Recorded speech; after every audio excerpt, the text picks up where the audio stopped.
বানুর মামলায় আজকে বেশ কিছু অ্যাপ্লিকেশন গত কয়েকদিন আগে মুভ হয়েছিল এবং সেগুলির একটি রায় আজকে আপলোড হয়েছে সুপ্রিম কোর্টের পক্ষ থেকে।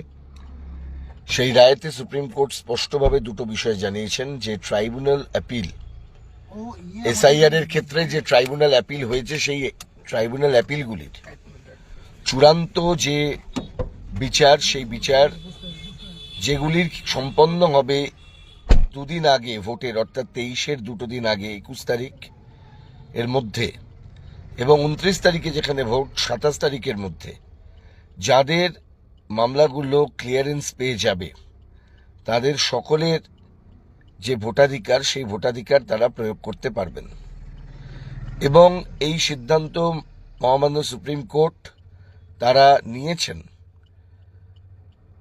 সংবিধানের 142 নম্বর যে অনুচ্ছেদ, সেই অনুচ্ছেদের যে ক্ষমতা, সেই ক্ষমতার প্রয়োগ করে। এখন প্রশ্ন হচ্ছে যে এই আপিলগুলি শুনানি কিভাবে হবে। ট্রাইব্যুনাল কাজ করতে শুরু করেছেন কি করেননি? ট্রাইব্যুনাল কাজ করতে শুরু করেছেন। ট্রাইব্যুনাল তারা এই আপিল শুনানির যে সুযোগ, সেই সুযোগ তারা দেবেন। অনেকগুলো বিষয় মাথায় রাখার দরকার। যেহেতু এই ট্রাইব্যুনালের কাজকর্ম সম্পর্কে আমাদের দু একটি অর্ডার ইতিমধ্যেই আমরা পেয়েছি। যেমন দেখবেন ফারাক্কার যিনি কংগ্রেসের প্রার্থী, তার যে মামলা, জাস্টিস টি.এস. শিভাগানামের যে ট্রাইব্যুনাল, সেই ট্রাইব্যুনালে সেই মামলাটির শুনানি হয় এবং জাস্টিস টি.এস. শিভাগানাম তিনি নির্দেশ দিয়েছিলেন যে তার নাম তালিকাভুক্ত করতে হবে।